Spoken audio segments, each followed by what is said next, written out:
Olá, tudo bem? Nós estamos meditando na Bíblia em ordem cronológica. Agora estamos em Mateus capítulo 21. Vamos ler a partir do versículo 14. O Senhor Jesus entrou no templo e ele então expulsou aquelas pessoas que estavam ali mercadejando, fazendo o errado.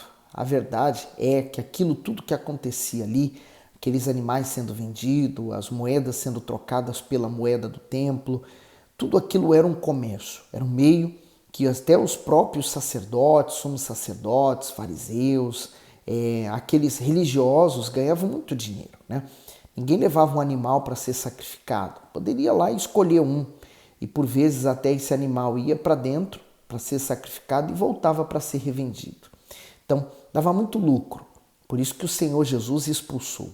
Por isso não há negócio com o pecado, nós temos que ser radical com respeito a ele. Bom, vamos ver o que aconteceu depois que ele fez isso? Mas antes de tudo, você dê o seu gosto ao vídeo, partilhe ele com outras pessoas e vamos pedir a Deus que nos dê a direção. Meu Pai, obrigado. Nós estamos aqui meditando na Tua Palavra e peço que o Teu Espírito Santo esteja entre nós, abrindo o nosso entendimento e iluminando a nossa mente. Queremos verdadeiramente ouvir a Tua voz. Fale conosco. Amém. Então, versículo 14 de Mateus 21. E foram ter com ele no templo cegos e coxos e os curou. O comentário diz assim. E foram ter com ele. Que interessante. O mesmo Jesus que em momento de indignação expulsou algumas pessoas do templo porque desrespeitaram aquele local sagrado, recebeu com alegria e satisfação os cegos e os coxos que ali chegavam e os curou. Isso nos traz um grande ensinamento. Deus não aceita quem entra no seu santo templo com intenções ruins. Em contrapartida, jamais desprezará os sofridos e os humilhados que chegarem à sua casa, com o intuito sincero de buscar socorro e salvação. Então, no mundo sempre houve, sempre haverá pessoas que precisam de ajuda. E por isso as portas da igreja estão sempre abertas para receber todos aqueles que precisam de ajuda, socorro imediato. No 15, vendo então os principais sacerdotes e os escribas, as maravilhas que fazia, e os meninos clamando no templo, Hosana ao filho de Davi, indignaram-se. E disseram-lhe, ouves o que estes dizem? E Jesus lhe disse, sim, nunca leste? Pela boca dos meninos e das criancinhas de peito, tiraste o perfeito louvor? E deixando-os, saiu da cidade para Betânia e ali passou a noite. Eles se enchiam de muita inveja contra o Senhor Jesus, porque as multidões se achegavam a ele. E esses religiosos, por causa da sua super santidade, afastavam as pessoas deles, Então, eles se aproximavam e aceitavam qualquer coisa para pessoas que tinham condições, que poderiam oferecer algo a eles. Mas se fosse coxos, pessoas doentes, pessoas aflitas, esses aí eles nem queriam passar nem perto, porque aos olhos dele eram pecadores e eles eram santos. 18. E de manhã, voltando para a cidade, teve fome. E avistando uma figueira perto do caminho, dirigiu-se a ela e não achou nela senão somente folhas. E disse-lhe, nunca mais nasça fruto de ti, para sempre. E a figueira secou imediatamente. Isso aqui que aconteceu, ela tem um simbolismo. Primeiro, a nação de Israel, ela é simbolizada por essa figueira, E os frutos que o Senhor Jesus esperava que ela desse, não deu. Aqueles religiosos deveriam apresentar frutos, mas estavam secos. Por isso que quando Jesus foi colher frutos, não achou, amaldiçoou. E qual o problema? O problema não é você não ter o fruto para dar. O problema é que você está ocupando um lugar que poderia ter outro ali dando fruto. Jesus não achou fruto em Israel. Ele quer achar fruto em você, em mim, em nós, para que outros possam vir a ter com Jesus. Olha o 20. E os discípulos, vendo isto, maravilharam-se, dizendo, como secou imediatamente a figueira.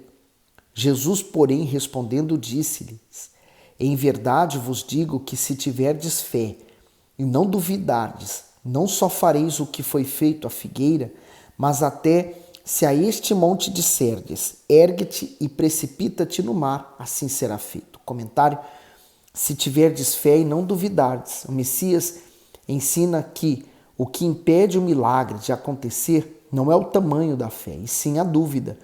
Para todas as pessoas doentes que o procuravam, ele dizia: seja-vos feito segundo a vossa fé.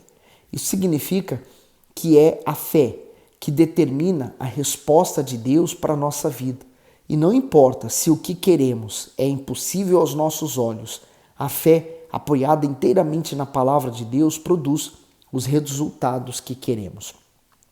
Há um vídeo circulando na internet de um especialista, de uma enfermeira que trabalha nessa área e que foi chamada às pressas de uma emergência por causa de uma criança que estava tendo um problema de saúde, e quando os médicos chegaram de emergência, prepararam tudo para poder assistir essa pessoa, essa criança, e não havia mais solução, né? Um caso perdido para a medicina, para a ciência. A mãe dobrou os seus joelhos e clamou o nome de Jesus.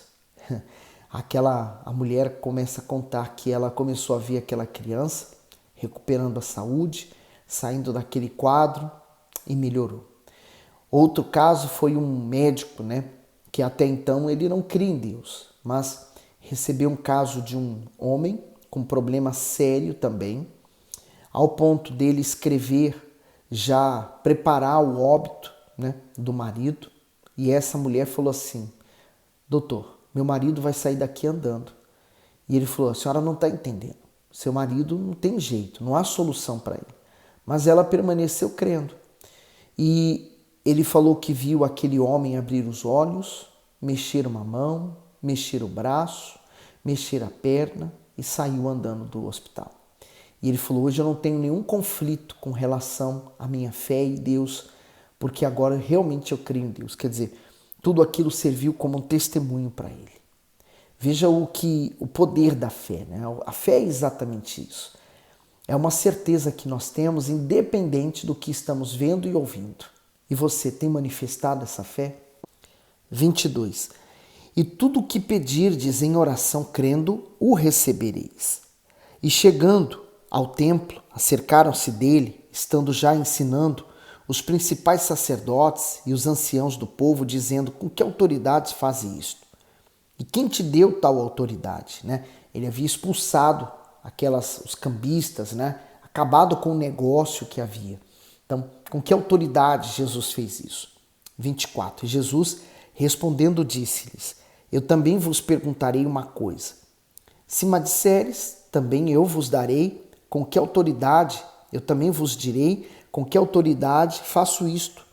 O batismo de João, de onde era? Do céu ou dos homens? E pensavam entre si, dizendo: se dissermos do céu, ele nos dirá, então, por que não o crestes? Né? Eles queriam, na verdade, que Jesus respondesse e eles aproveitassem para falar que ele não tinha autoridade para isso. Né? Que eles, como autoridade espiritual aqui na terra, não havia concedido isso a ele. Mas ele tinha autoridade do Pai, diferente daqueles homens que não conheciam a Deus. Então, quando ele perguntou isso, João Batista, ele era muito querido pelo povo e eles também tinham apreço por João Batista, né? Até por causa do pai de João Batista. Mas se eles respondessem ali meio errado, eles iriam sofrer consequências. Mas olha o que aconteceu no 26. E se dissermos dos homens, tememos o povo porque todos consideram João como profeta. E respondendo a Jesus, disseram: não sabemos. E ele disse-lhes: nem eu vos digo com que autoridade faço isso. Mas que vos parece? Um homem tinha 2 filhos, e dirigindo-se ao primeiro disse: filho, vai trabalhar hoje na minha vinha. Ele, porém, respondendo, disse: não quero. Mas depois, arrependendo-se, foi. E dirigindo-se ao segundo, falou-lhe de igual modo, e respondendo ele, disse: eu vou, Senhor. E não foi. Qual dos 2 fez a vontade do Pai? Disseram-lhe eles: o primeiro. Disse-lhe Jesus: em verdade vos digo que os publicanos e as meretrizes entram adiante de vós no reino de Deus. Porque João veio a vós no caminho da justiça e não o crestes, mas os publicanos e as meretrizes o creram. Vós, porém, vendo isto, nem depois vos arrependestes para crer. O comentário diz assim: qual dos dois fez a vontade do Pai? Essa parábola trazia uma pergunta tão simples que a resposta era mais do que óbvia. Porém, o que o Senhor Jesus queria ensinar? Vejamos, o primeiro filho disse não ao pai, mas depois se arrependeu e fez o que lhe havia sido ordenado. Ele representava as pessoas consideradas indignas da salvação por viverem em seus pecados. Contudo, ao ouvirem a mensagem de João Batista sobre o reino de Deus, creram e se arrependeram. Já o segundo disse sim ao pai, mas lhe desobedeceu. Isso era típico dos religiosos daquela época. Com suas palavras diziam sim para Deus em relação aos seus mandamentos e preceitos, no entanto, os desprezavam com suas atitudes, pois não se arrependiam dos seus pecados, apesar de ouvirem as pregações de João Batista sobre arrependimento. O primeiro filho simboliza os convertidos e o segundo caracteriza os convencidos. Sabe, entenda uma coisa, né? Para um publicano, por uma meretriz, por uma pessoa que comete pecados, é fácil ela se arrepender, porque ela sabe que é pecadora e precisa de perdão. Então, ela logo se rende ao Senhor Jesus e ela então busca o perdão e recebe.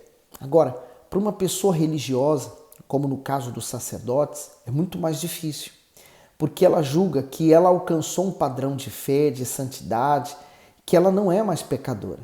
Então, ela pensa que para ela está tudo bem. Então, esse era o problema deles. Eles não se viam como pecadores. Eles julgavam os pecadores, mas eles não se viam como pecadores. E por isso, eles não conseguiam ver Jesus como o Salvador deles. E até hoje, né, as pessoas que são extremamente religiosas, eles podem estar na igreja, frequentando a igreja, serem fiéis, mas podem não estar salvos, porque eles não se consideram pecadores. E Jesus veio para os pecadores, ele morreu pelos pecadores. Então, ele só pode salvar quem realmente se enxerga, se vê um pecador. E aí ele diz no 33, ouvi ainda outra parábola. Houve um homem, pai de família, que plantou uma vinha e circundou-a de um valado e construiu nela um lagar e edificou uma torre e arrendou-a a uns lavradores e ausentou-se para longe. E chegando o tempo dos frutos, enviou os seus servos aos lavradores para receber os seus frutos. E os lavradores, apoderando-se dos servos, feriram um, mataram outro e apedrejaram outro. Depois enviou outros servos, em maior número do que os primeiros, e eles fizeram-lhes o mesmo. Por último, enviou-lhes seu filho, dizendo, terão respeito a meu filho. Mas os lavradores, vendo o filho, disseram entre si, este é o herdeiro, vinde, matemo-lo e apoderemo-nos de sua herança. E lançando mão dele, o arrastaram para fora da vinha e o mataram. Quando, pois, vier o senhor da vinha, que fará aqueles lavradores? Dizendo-lhes eles, dará afrontosa morte aos maus e arrendará a vinha a outros lavradores que a seu tempo lhe deem os frutos. Disse-lhe Jesus, nunca lestes nas Escrituras a pedra que os edificadores rejeitaram? Essa foi posta por cabeça da esquina? Pelo Senhor foi feito isto, e é maravilhoso aos nossos olhos.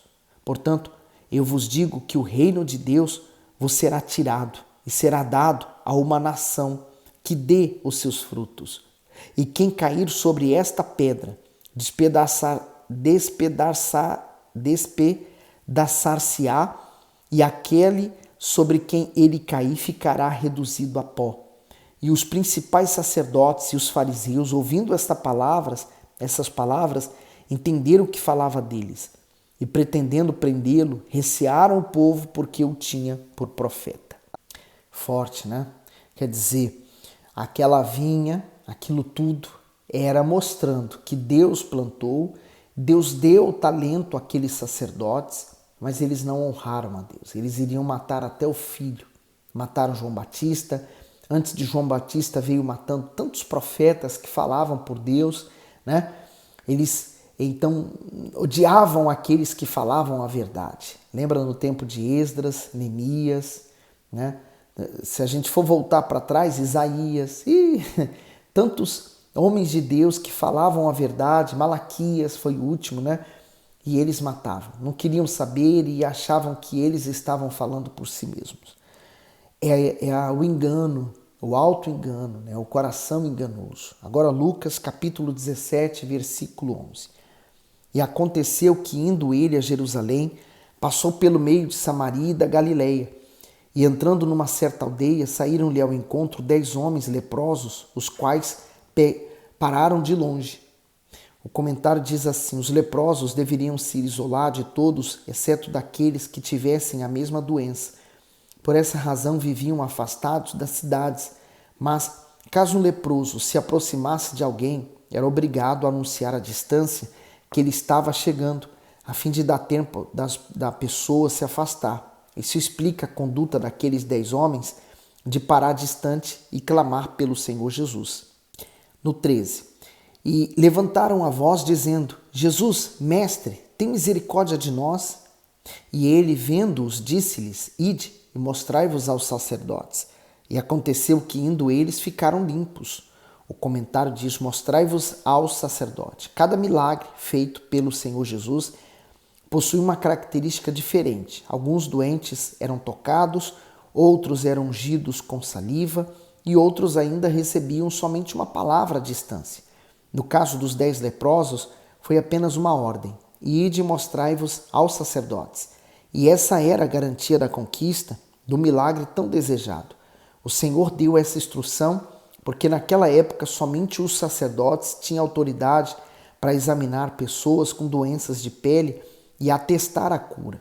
Além disso, somente eles podiam realizar o ritual de purificação pelo qual os curados deveriam passar, a fim de serem limpos e incluídos novamente na sociedade.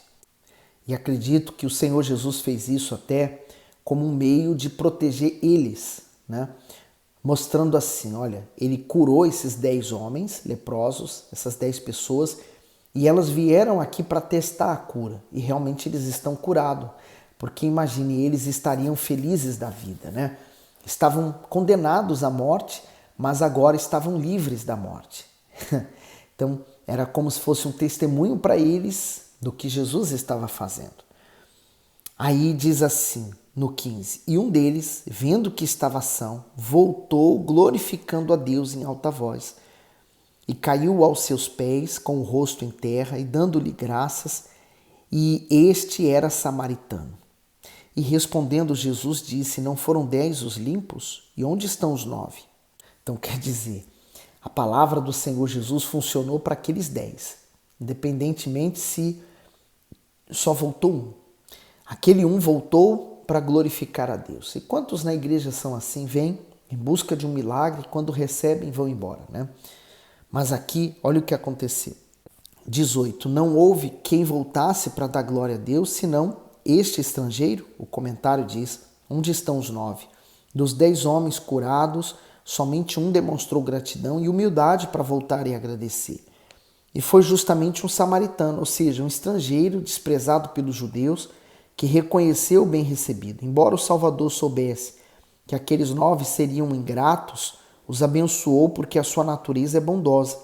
Da mesma forma que aqueles leprosos, existem muitas pessoas hoje que, após receberem o que tanto desejam, voltam as costas a Deus porque não querem renunciar à vida de pecado. E aí você pode perguntar assim: mas Jesus já não sabia disso? Sim, mas a fé é assim. A fé, você toma posse das promessas de Deus. Isso não significa com isso que você esteja salvo, mas para ser salvo você tem que seguir Jesus, né? Você tem que fazer como esse um leproso que voltou para o Senhor Jesus. No 19, disse-lhe: levanta-te e vai, a tua fé te salvou. O comentário diz assim: a tua fé te salvou. Essa conhecida expressão dita pelo Senhor Jesus após curar alguém mostra a importância da fé.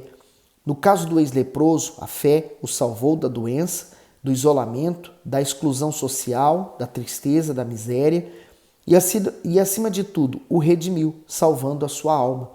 Vemos com este exemplo que não é difícil usar a fé para alcançar conquistas terrenas. Difícil é ver quem a use para obedecer e ser salvo. É tão especial isso, né? Quer dizer, ele não apenas alcançou a cura do seu corpo quando obedeceu, falando Jesus, vai, se apresente ao sacerdote, e ele tendo ido e percebeu que no caminho ficou curado, então ele decidiu voltar. Quem é você? Você é aquele que encontrou Jesus, quer dizer, encontrou uma porta, a igreja estava aberta, você entrou, você buscou ajuda, mas não voltou mais. Não está na hora de você se voltar para Deus de fato e de verdade? Não está na hora de você firmar um compromisso com Jesus? Você firmou compromisso com tantas pessoas na sua vida, ao longo da vida, e muitas delas te frustrou, muitas delas te virou as costas. Quando Deus virou as costas para você? Volte. Volte para Deus. Volte, busque. Há uma chance, há um espaço para você. Há uma poltrona te esperando. E Deus te aguarda também. Que Deus abençoe e até o próximo vídeo.